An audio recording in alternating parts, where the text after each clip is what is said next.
আমরা দেখলাম যে শুধুমাত্র ভক্তি যোগ সাধন করার ফলে আমরা পরম ধাম বৈকুণ্ঠ ধামে প্রবেশ করতে পারি, আর কোনো কিছুর বিনিময়ে কিন্তু সেটা সম্ভব নয়। আমরা দেখলাম যে ব্রহ্মার একদিন কিভাবে মানে সত্য তেতা দাপর কলি হাজারবার ঘুরে আসলে যতটা সময় হয় ততটা সময়ে একদিন হয়। আমরা দেখলাম যে ভগবান বলছেন যে মৃত্যুর সময় যে যে ভাব নিয়ে দেহত্যাগ করবে পরবর্তী দেহ তার সেমনি ধারণ হবে। এই সমস্ত কিন্তু আমরা অক্ষর ব্রহ্মযোগে আমরা পাঠ করেছি। আজকে অক্ষর ব্রহ্মযোগের শেষ শ্লোক আমরা পাঠ করব, তার মধ্যে দিয়ে আমরা কিন্তু অক্ষর ব্রহ্মযোগের সমাপ্তি করব। আর তার আগে অবশ্যই মঙ্গলাচরণ। ওম অজ্ঞানতিমিরান্ধস্য জ্ঞানাঞ্জন শলাকায়া চক্ষুমলিতং যেন তস্मै শ্রী গুরুবে নমঃ। শ্রী চৈতন্য মনোভীষ্টং স্থাপিতং যেন ভূতলে স্বয়ং রূপম কদা মাম দদাতি স্বপদন্তিকম। হে কৃষ্ণ করুণা সিন্ধু দীন বন্ধু জগৎপতে গোপেশ গোপিকাকান্ত রাধাকান্ত নমস্তুতে। তপ্ত কাঞ্চন গৌরাঙ্গী রাধে বৃন্দাবনেশ্বরী বৃষভানুসুতে দেবী প্রণমামি হরিপ্রিয়ে। वंशाकल्पतरुभ्यश्च कृपा सिन्धुभ्येव च पतितानां पावनेभ्यो वैष्णवेभ्यो नमो नमः। जय श्री कृष्ण चैतन्य प्रभु नित्यानंद श्री अद्वैत गदाधर शिवासादि गौरभक्तवृंद। हरे कृष्णा कृष्णा कृष्णा हरे हरे, हरे राम राम राम हरे हरे। मूकं करोति वाचालं पङ्गुं लङ्घयति गिरिं यत्कृपा तमहं वन्दे परमानन्दाय माधव। श्रील प्रभुपाद की जय। ग्रंथराज श्रीमद् भागवत गीता যথাযথের জয়। হরে কৃষ্ণ বন্ধুরা, আজকে শ্রীমদ্ ভাগবত গীতা যথাযথের অষ্টম অধ্যায় অর্থাৎ অক্ষর ব্রহ্মযোগের শেষ শ্লোক আমরা পাঠ করব। শ্লোক নম্বর 28। বেদেষু যজ্ঞেষু তপসু চৈব দানেষু যৎপুণ্য ফলং প্রদিষ্টম অত্যেতি তৎসর্বমিদং বিদিত্তা যোগী পরং স্থানমোপতে চাদ্যমু। অনুবাদ: ভক্তিযোগ অবলম্বন করলে তুমি কোনো ফলেই বঞ্চিত হবে না। ভক্তিযোগ যে অবলম্বন করে সে কোনো ফলেই বঞ্চিত হয় না। বেদ পাঠ, যজ্ঞ অনুষ্ঠান, তপস্যা, দান ইত্যাদি যত প্রকার জ্ঞান ও কর্ম আছে সে সমুদয়ের যে ফল তা তুমি ভক্তিযোগের দ্বারা লাভ করে আদি ও পরমধাম প্রাপ্ত হতে পারে। শুধুমাত্র ভক্তিযোগ পালন করলে, ভক্তিযোগ যদি আমরা অবলম্বন করি তাহলে বেদ পাঠ, যজ্ঞ অনুষ্ঠান, তপস্যা ও দান করে যে সমস্ত ফল পাওয়া যায় শুধুমাত্র ভক্তিযোগের ফলে আমরা কিন্তু সেই সমস্ত লাভ করে আমরা কিন্তু আদি ও পরমধামে যেতে পারি। তাৎপর্য প্রভুপাদ অনেকটা দিয়েছেন, আমরা পড়ি। এই শ্লোকটি কৃষ্ণ ভাবনামিত ভক্তিযোগের বিশেষ বর্ণনা সমন্বিত সপ্তম এবং অষ্টম অধ্যায়ের সারমর্ম। এই যে তাৎপর্যটা প্রভুপাদ দিয়েছেন এখানে সপ্তম ও অষ্টম অধ্যায়ের সারমর্ম এই শ্লোকটি। শ্রী গুরুদেবের তত্ত্বাবধানে বেদ অধ্যয়ন ও তপশ্চর্যার অনুশীলন করা অত্যন্ত আবশ্যক। প্রত্যেকের জীবনে একটি গুরুদেব থাকা অবশ্যই প্রয়োজন এবং তার তত্ত্বাবধানে বেদ অধ্যয়ন ও তপশ্চর্যা অনুশীলন করতে হয়। বৈদিক প্রথা অনুসারে ব্রহ্মচারীকে গুরুগৃহে থেকে অনুগত ভৃত্যের মতো গুরুদেবের সেবা করতে হয়। আমরা বৈদিক প্রথাতে দেখতে পাই যে গুরুগৃহে থাকতে হয়, গুরুগৃহে থেকে সেখানে ভৃত্যের মতো তাকে গুরু যা বলছে তাই করতে হয়, সেবা করতে হয় এবং গুরুদেবের জন্য দুয়ারে দুয়ারে ভিক্ষা করতে হয়। সেটা আমরা কিন্তু দেখেছি, স্বয়ং ভগবান শ্রীকৃষ্ণও কিন্তু সেটা করেছেন। সেই গুরুদেবের আজ্ঞা অনুসারে কেবল সে ভোজন করে এবং যদি কোনোদিন গুরুদেব তাকে ভোজনে না ডাকেন তাহলে সেদিন উপবাস থাকে সে। এগুলি ব্রহ্মচর্য ব্রতের কয়েকটি বৈদিক সিদ্ধান্ত। গুরুগৃহে থাকার সময় গুরুদেবের আজ্ঞা অনুসারে সে ভোজন করে এবং গুরুদেব যদি কোনোদিন না ডাকে তাহলে সে উপবাস থাকে। এটি বৈদিক সিদ্ধান্ত। 5 বছর থেকে 20 বছর পর্যন্ত গুরুর তত্ত্বাবধানে বেদ অধ্যয়ন করার পর ব্রহ্মচারী শিক্ষার্থী পরম চরিত্রবান মানুষ হতে সক্ষম হয়। গুরুর তত্ত্বাবধানে 5 থেকে 20 বছর থেকে বেদ অধ্যয়ন করে ব্রহ্মচারী থেকে পরম চরিত্রবান মানুষ তৈরি হতে সক্ষম হয়। বেদ অধ্যয়ন করার উদ্দেশ্য বিষয়ী মনোধর্মীদের মনোরঞ্জন করা নয়, তার উদ্দেশ্য চরিত্র গঠন করা। এই প্রশিক্ষণের পরে ব্রহ্মচারী গৃহস্থাশ্রমে প্রবেশ করে বিবাহ করতে পারে এবং গুরুর গৃহে থেকে ফিরে আসার পরে সে গৃহস্থাশ্রমে প্রবেশ করে এবং বিবাহ করে। গৃহস্থাশ্রমে তাকে নানা রকম যজ্ঞ অনুষ্ঠান করতে হয়, অধিকতর সিদ্ধি লাভের উদ্দেশ্যে পরমার্থ সাধনের সচেষ্ট হয়। ভগবদ গীতায় বর্ণিত পন্থা অনুসরণ করে দেশ কাল পাত্র বিচারে সত্য রজ ও তমগুণের পার্থক্য নির্ণয় করে যথোপযুক্ত দান ধ্যান করাও তার অবশ্য কর্তব্য। তারপর গৃহস্থাশ্রম থেকে নিবৃত্ত হয়ে বানপ্রস্থ গ্রহণ করে এবং বনবাসী হয়ে বক্কল ধারণ করে ক্ষৌরকর্ম পরিহার করে তিনি তপশ্চর্যার অনুশীলন করেন। তিনি সব কিছু ছেড়ে দেন।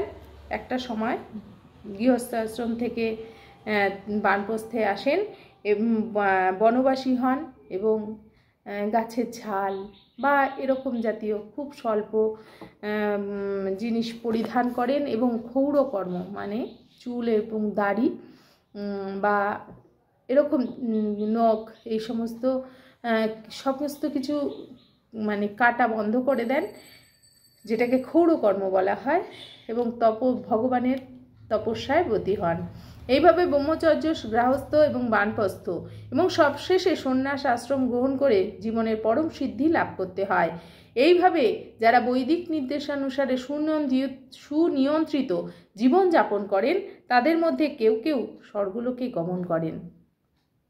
এত কিছু করার পরে তারা কিন্তু কেউ কেউ স্বর্গলোকে যায়, সবাই নয়। এই কথাটা কিন্তু খুব গুরুত্বপূর্ণ। এত কিছু আমরা শুনলাম একটি জীবন ছোট থেকে কিভাবে তারা কাটানোর পরে তারা কিন্তু স্বর্গলোকে যায়। তারপরে আরও উন্নতি সাধন করার পরে পরব্রহ্মে নির্বিশেষ ব্রহ্মজ্যোতি অথবা বৈকুণ্ঠ লোক বা কৃষ্ণলোকে পরম মুক্তি লাভ করেন। বৈদিক সাহিত্যে এই পথের দিগদর্শন করানো হয়েছে, কিন্তু কৃষ্ণ ভাবনামৃতের সৌন্দর্য এতই অনুপম যে কেবল ভগবানকে ভক্তি করার একটিমাত্র সাধন চর্চার মাধ্যমেই এই সমস্ত আশ্রম ও বৈদিক কর্মকাণ্ডের সমস্ত আচার অনুষ্ঠান অতিক্রম করা যায়। কিন্তু ভগবান শ্রীকৃষ্ণের পাদবাত্যে আত্মসমর্পণ এবং ভক্তিযোগ সাধন করার মাধ্যমে এই সমস্ত আশ্রম ও বৈদিক কর্মকাণ্ড এতক্ষণ যেটা আমরা শুনলাম সেটা কিন্তু আমরা অতিক্রম করতে পারি শুধুমাত্র ভক্তিযোগ সাধন করার মাধ্যমে। ইদং বিদিত্তা দুটির দ্বারা বোঝানো হচ্ছে ভগবদ গীতার 7ম ও 8ম অধ্যায়ে শ্রীকৃষ্ণ যে উপদেশ দিয়েছেন তা পুঁথিগত বিদ্যা বা জল্পনা কল্পনার মাধ্যমে বোঝাবার চেষ্টা করা উচিত নয়। পক্ষান্তরে শুদ্ধ ভক্তের সঙ্গ লাভ করে তার কাছ থেকে এর তত্ত্ব হৃদয়ঙ্গম করার চেষ্টা করা উচিত। ভগবান শ্রীকৃষ্ণ ভগবদ গীতার 7ম ও 8ম অধ্যায়ে খুব গুরুত্বপূর্ণ মানে যে অধ্যায় দুটি তাতে ভগবান শ্রীকৃষ্ণ উপদেশ দিয়েছেন, আর তাতে বলেছেন যে পুঁথিগত বিদ্যা বা যে উপদেশ দিয়েছেন সেটি পুঁথিগত বিদ্যা বা জল্পনা কল্পনার মাধ্যমে বোঝার চেষ্টা করা উচিত নয়। মানে পুঁথিগত বিদ্যা বলতে বোঝানো হয়েছে যারা জ্ঞানী, অনেক ডিগ্রিধারী বা নানা রকম আমরা কল্পনা করি তার দ্বারা কিন্তু বোঝার চেষ্টা করা উচিতই নয়। বুঝতে পারবো না আমরা যদি আমরা ভাবি যে আমি অনেক শিক্ষিত, আমি ভগবদ গীতার জ্ঞান আমি জানতে পারি, বুঝতে পারি, একা একাই পড়তে পারি, সেটা কোনোভাবেই বুঝতে পারা যায় না এখানে। আর তারপরে আরও প্রভুপাদ বলছেন যে পক্ষান্তরে শুদ্ধ ভক্তের সঙ্গ লাভ করে তার কাছ থেকে এই তত্ত্ব হৃদয়ঙ্গম করার চেষ্টা করা উচিত। মানে বলছেন যে এই জ্ঞান লাভ করতে হলে শুদ্ধ ভক্ত, ভগবানের শুদ্ধ ভক্ত অর্থাৎ গুরুদেবের তত্ত্বাবধানে থেকে তার থেকে এই তত্ত্ব হৃদয়ঙ্গম করতে হয়। ষষ্ঠ অধ্যায় থেকে শুরু করে দ্বাদশ অধ্যায় পর্যন্ত ভগবদ গীতার সারমর্ম ব্যাখ্যা করা হয়েছে। প্রথম 6টি অধ্যায় এবং শেষের 6টি অধ্যায় যেন মাঝের 6টি অধ্যায়কে আবৃত করে রেখেছে, যেগুলি বিশেষভাবে পরমেশ্বর স্বয়ং সংরক্ষণ করতে চেয়েছেন। প্রথম 6টি অধ্যায় এবং শেষের 6টি অধ্যায়, আমাদের গীতার 18টি অধ্যায়, প্রথম 6টি অধ্যায় আর শেষের 6টি অধ্যায়, মোট 12টি অধ্যায়, আর মধ্যিখানে আছে 6টি অধ্যায়। মধ্যিখানের 6টি অধ্যায়কে সেই প্রথম এবং শেষের 6টি 12টি অধ্যায় যেন ঢেকে রেখেছে। ভগবান যেন সেগুলিকে বিশেষভাবে সংরক্ষণ করতে চেয়েছেন। যদি কোনো ভাগ্যবান সৎসঙ্গে ভগবদ গীতার বিশেষ করে এই 6টি অধ্যায়ের তত্ত্ব যথার্থভাবে হৃদয়ঙ্গম করতে পারেন, তাহলে তার জীবন সমস্ত তপ, যজ্ঞ, দান, ধ্যান, মনোধর্ম ইত্যাদির ঊর্ধ্বে দিব্য কৃতির দ্বারা গৌরবান্বিত হয়। কারণ শুধুমাত্র কৃষ্ণ ভাবনা চর্চার মাধ্যমেই তিনি এই সব রকমের কর্তব্য কর্মেরই সুফল অর্জন করতে পারেন। এই 6টি অধ্যায় যে যথার্থভাবে হৃদয়ঙ্গম করতে পারেন, বুঝতে পারেন এই তত্ত্ব, তার জীবনের সমস্ত দান, ধ্যান, যজ্ঞ সমস্ত কিছু পূর্ণ হয়। শুধুমাত্র কৃষ্ণ ভাবনার মাধ্যমেই তিনি এই সকল কর্তব্য কর্মের সুফল অর্জন করতে পারেন। ভগবদ গীতার প্রতি যার কিছুমাত্র বিশ্বাস আছে, তার পক্ষে কোনো ভক্তজনের কাছ থেকেই ভগবদ গীতার শিক্ষা গ্রহণ করা উচিত। ভগবদ গীতাতে যে বিশ্বাস করে, এখানে খুব সুন্দর একটি কথা বলেছেন প্রভুপাদ, যে ভগবদ গীতাতে যার একটুমাত্র বিশ্বাস আছে, সে কিন্তু অবশ্যই ভগবানের কোনো শুদ্ধ ভক্তের কাছ থেকেই এই গীতার শিক্ষা গ্রহণ করবে। কারণ 4র্থ অধ্যায়ের আরম্ভেই বলা হয়েছে যে ভগবদ গীতার তত্ত্ব জ্ঞান কেবল ভক্তজনই উপলব্ধি করতে পারে।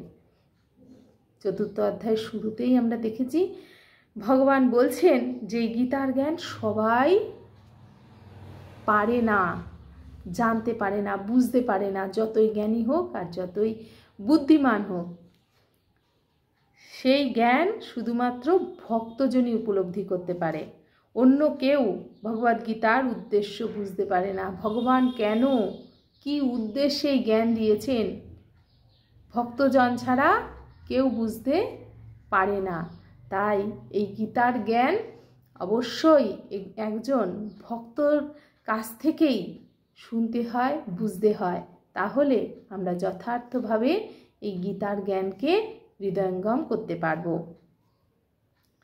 সুতরাং মনোধর্মীদের কাছ থেকে ভগবদ গীতার ব্যাখ্যা না শুনে কোনো কৃষ্ণ ভক্তের কাছে তা শোনার স্পৃহাকে বলা হয় শ্রদ্ধা।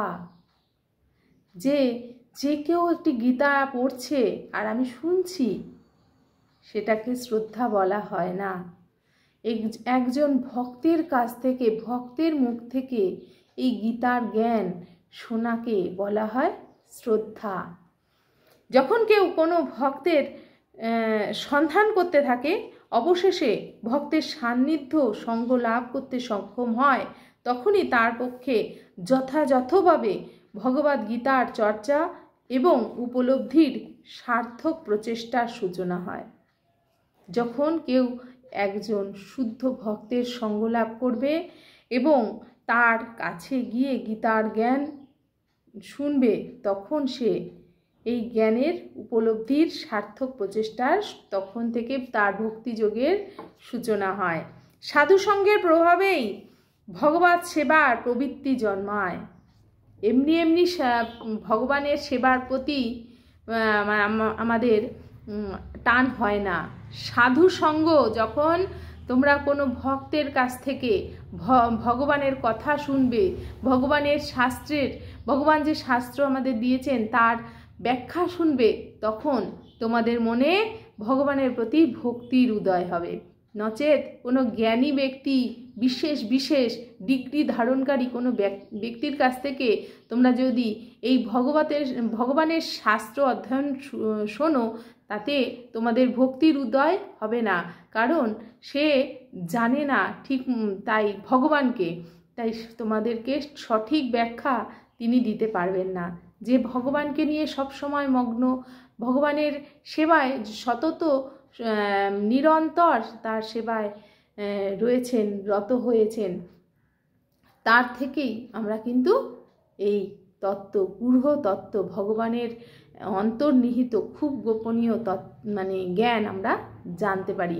নচেত কোনো জ্ঞানী ব্যক্তির থেকে কিন্তু এটা আমরা ততটা সুন্দরভাবে জানতেও পারবো না, আর আমাদের মনের মধ্যে ভক্তি শ্রদ্ধার উদয় হবে না। এই ভগবত সেবার ফলে শ্রীকৃষ্ণের নাম, রূপ, লীলা, পরিকর ইত্যাদি হৃদয়ে স্ফুরিত হয়। যখন আমরা এই ভগবত সেবার অন্যের ভক্তের মুখ থেকে শুনবো, তখন তার নামের মহিমা, তার রূপের মহিমা, তার লীলা আমরা যখন শুনবো, তখন আমাদের হৃদয় সকল ভ্রান্তি এবং অনর্থ আমাদের নিবৃত্তি হবে। এইভাবে সমস্ত সংশয় এবং ভ্রম, আমাদের যে কত মনের মধ্যে সংশয় এবং ভুল ধারণা রয়েছে আমাদের এই জীবনকে নিয়ে, সেগুলো দূর হবে, এবং দূর হলে গীতা অধ্যয়নে মনোনিবেশ হবে। যখন সমস্ত কিছু ভুলে গিয়ে আমরা ভগবানের কথা বুঝতে পারবো, জানতে পারবো, শিখতে পারবো, তখন আমরা গীতায় মনোনিবেশ করতে পারবো। অত্যন্ত আনন্দদায়ক হয় এবং কৃষ্ণ ভাবনার প্রতি অনুরাগ ও ভাবের উদয় হয়। তারপরেই অত্যন্ত আনন্দ পাওয়া যায়, মনে একটি শান্তি পাওয়া যায়।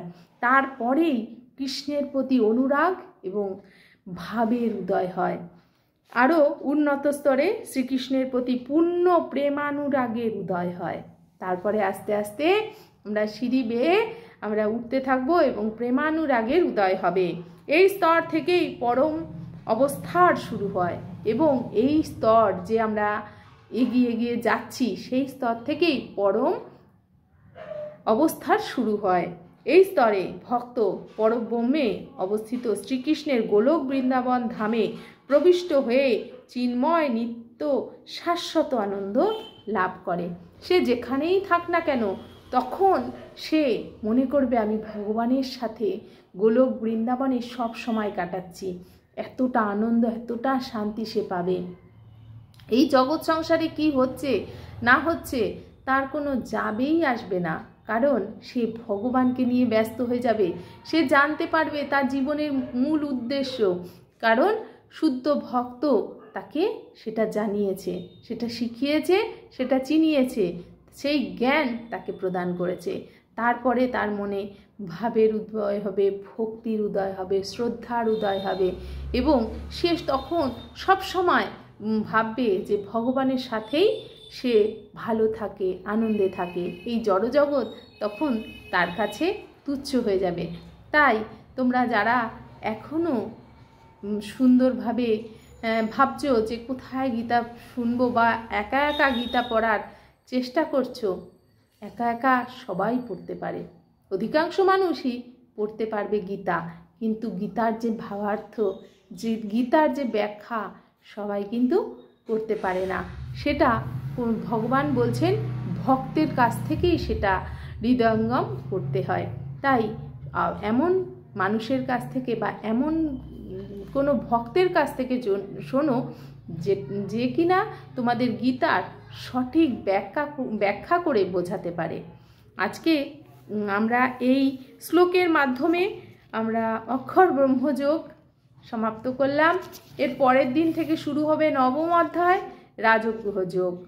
সেখানেও ভগবান প্রথম শ্লোকেই ভগবান বলছেন। আমরা দেখব। আজকে এই পর্যন্ত। তোমরা অবশ্যই জানাবে তোমাদের কেমন লাগছে গীতা পাঠ? তোমরা কি বুঝতে পারছো? তোমাদের কি ভালো লাগছে? আমি কি ভগবানের কথা তোমাদেরকে বোঝাতে পারছি? একটু কমেন্টে জানিও। আর যারা নতুন এসেছো আমার পেজ বা চ্যানেলটিতে, অবশ্যই ফলো বা সাবস্ক্রাইব করে নিও এরকম প্রতিদিন গীতা পাঠ শোনার জন্য। শিল প্রভুপাদ কি জয়। গ্রন্থরাজ শ্রীমদ্ ভাগবত গীতা যথাযথ জয়। হরে কৃষ্ণা।